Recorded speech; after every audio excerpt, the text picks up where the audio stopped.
The Pokémon anime was a big part of my childhood. Every day I'd run home from school to see what shenanigans Ash and the gang were up to that day. Sadly, I ran too fast and got there an hour before the show was even on, so I'd have to wait a bit. But it's well worth it to attain all these memorable moments. Unfortunately, I do have the memory of a goldfish, so I've forgotten quite a lot from the early seasons. But nevertheless, I want to share the moments that I do remember, because of how much I loved them as a child. Today, we'll be looking at my top 10 favorite moments from the Pokémon anime. I hope you enjoy.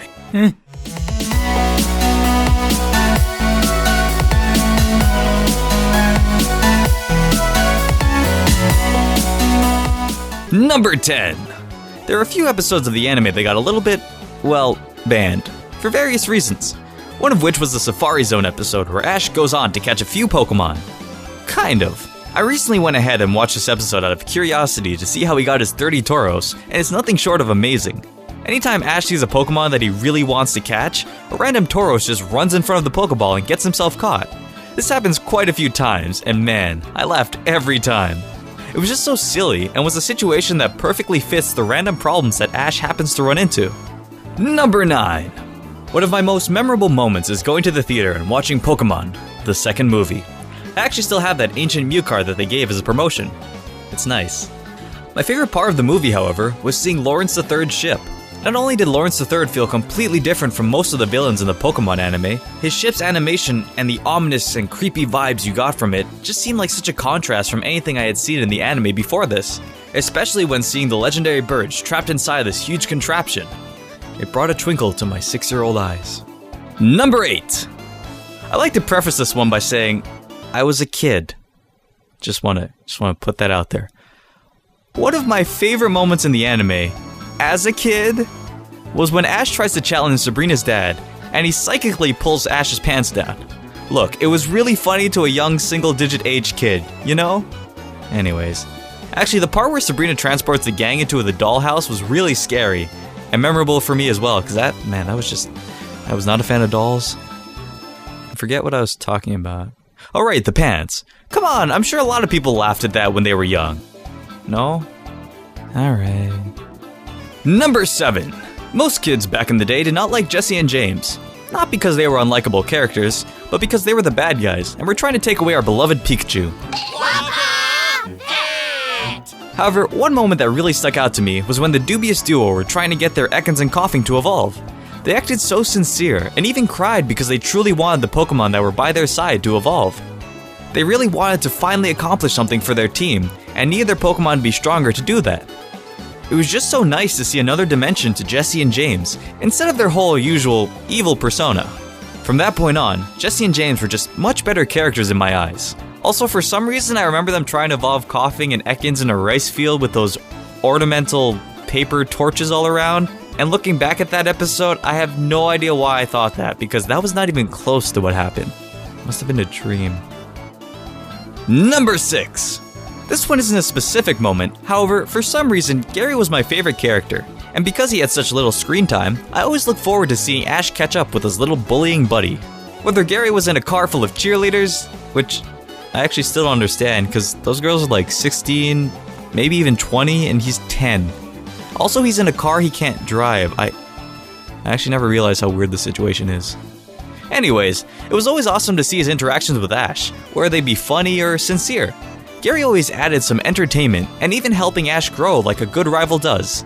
He was completely different from Ash, but on a similar journey, so it was nice to see their contrast from one another, even if it was only for a brief moment. Number 5. Gengar has been one of my favorite Pokemon since I was a wee lad. His debut in the anime was what really made me fall in love with this Pokemon. Just seeing how comical and happy the Gengar Gang was when Ash was trying to catch a ghost Pokemon made these guys super memorable to me. They had such happy and playful personalities, and really wanted to have fun with Ash, even if they did steal his soul. This episode really set the tone for how you would interpret Gengar, Haunter, and Ghastly's personalities. Usually ghosts are told to be incredibly scary beings, but these guys had the complete opposite and actually made me laugh. Their silly games and faces helped me to not be so afraid of random things as a kid, and even made me laugh at something I was normally afraid of. I'm still really sad that Haunter didn't stay on Ash's team. Those would have been some fun times. Number 4. The Pokemon movies were an awesome experience to a young Pokemon lover. Granted, a lot of things were awesome experiences when you were young. Going to the park, going to the mall, the time your uncle put you in a headlock before dinner. All great experiences.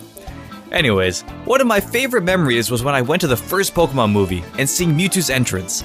I know he was on the poster, but I just got so hyped that not only was he finally here, but he was also the villain of the movie. It was exciting for me to finally see this mysterious Pokemon in action, learning more about his story, and seeing the wonder of the first Pokemon movie. I'm gonna try and reenact my exact reaction to seeing Mewtwo finally appear in the movie all those years ago. Aw, dang, what? Yo, that's Mewtwo. Aw, man, that's crazy, wow. Dude, man, dang. I thought he'd be at the end or something. Whoa, son. That's how it is. Yeah, that sounds like me. Number 3. The battle between Ash's Charizard and Nolan's Articuno, even though it wasn't actually his, had to be one of the most memorable Pokemon moments for me. I remember seeing this when I was falling out of watching the Pokemon anime. I came home from school one day, and this episode just happened to be on, and it was nothing short of amazing. Seeing Ash's Charizard come back and attempt to take down the mythical bird was even cooler than I could have pictured it. It made me happy to not only see this awesome battle, but to also see Ash's Charizard back in action going toe-to-toe with Articuno. Number 2. You may remember some moments such as the heart-wrenching tale of Butterfree leaving Ash. I still love you, Butterfree. As emotional as that was, and as much as it made me sad to see one of Ash's teammates leave his side, it was even worse when I thought Ash was gonna leave his Pikachu in the forest. I know now that that'll never happen because it's Pikachu, unless they're up to something. Don't you dare do anything to him! But, when I was a kid, and Pikachu was one of my favorite Pokemon, it was the most devastating thing you could do. So that's why, when Pikachu ran out from the forest it was left in and jumped back into Ash's arms, I was just so relieved and so happy that my favorite little Pokemon was not going to be gone forever, and the Ash-Pikachu bromance could live on. Number 1. I've already mentioned my love for Ash's Charizard, but the one moment that struck me as a child was when Ash's Charizard remembers how much Ash loves him and finally begins to obey him. After being frozen by a trainer's Poliwrath, Ash takes care of Charizard while he defrosts, staying by his side the entire time. Charizard then goes down memory lane and reminisces on all the good times they've had together, and finally realizes how much Ash cares about him. It was such an amazing moment because of the entire journey Ash and Charizard have gone through, and the struggle that Ash has faced as Charizard would never obey him, episode after episode. It was both a heartfelt moment and one of gratification as Ash's most powerful Pokemon recognizes him as a stronger trainer worthy of following. Also, they get their revenge on Poliwrath. That was pretty sweet. Thanks for watching. I hope you enjoyed my top 10 favorite Pokemon anime moments. Let me know some of your favorite moments in the comments below, and don't forget to leave a like and subscribe for more top 10s. Thanks for being here, and I hope to see you soon.